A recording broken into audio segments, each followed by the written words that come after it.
মিয়ানমারের অভ্যন্তরে রাষ্ট্রীয় জান্তা বাহিনীর সঙ্গে জাতিগত বিদ্রোহীদের চলমান সংঘর্ষে জীবন বাঁচাতে পালিয়ে বাংলাদেশে আশ্রয় নিয়েছেন আরও ৬৩ জন।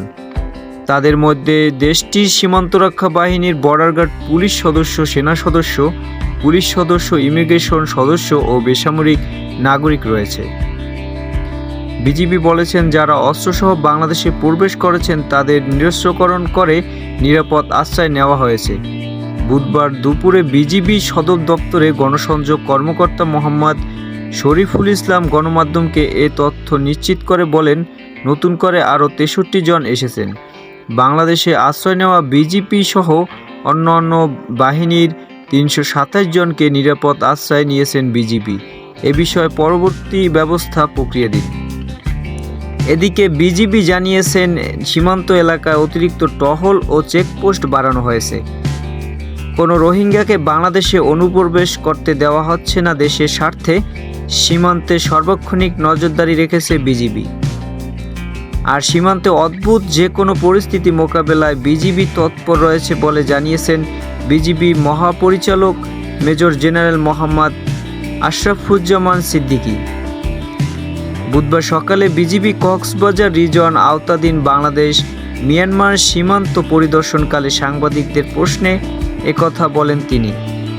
বিজিবি মহাপরিচালক বলেন, দেশ মাতৃকার সার্বভৌমত্ব রক্ষায় দেশকে সর্বোচ্চ পেশাদারিত্বের সাথে দায়িত্ব পালন এর পাশাপাশি সীমান্তে যে কোনো পরিস্থিতি মোকাবেলায় তৎপর থাকার নির্দেশ দেওয়া হয়েছে।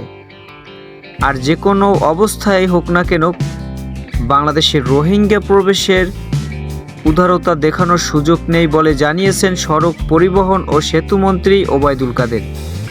বুধবার দুপুরে রাজধানীর বনানীর সেতু ভবনের আয়োজিত এক সংবাদ সম্মেলনে তিনি একথা বলেন।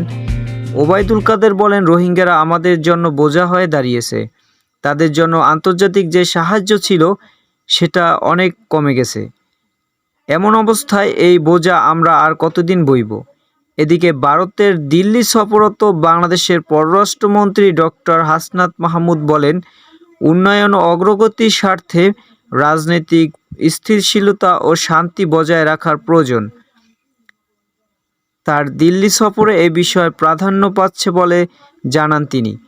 পররাষ্ট্রমন্ত্রী হিসেবে দায়িত্ব গ্রহণের পর হাসনাত মাহমুদ ভারতের পররাষ্ট্রমন্ত্রী এস জয়শঙ্করের আমন্ত্রণের প্রথম দ্বিপাক্ষিক সফরে এসে প্রথম দিন ৭ ফেব্রুয়ারি সকালে ভারতীয় জাতীয় নিরাপত্তা উপদেষ্টার অর্জিত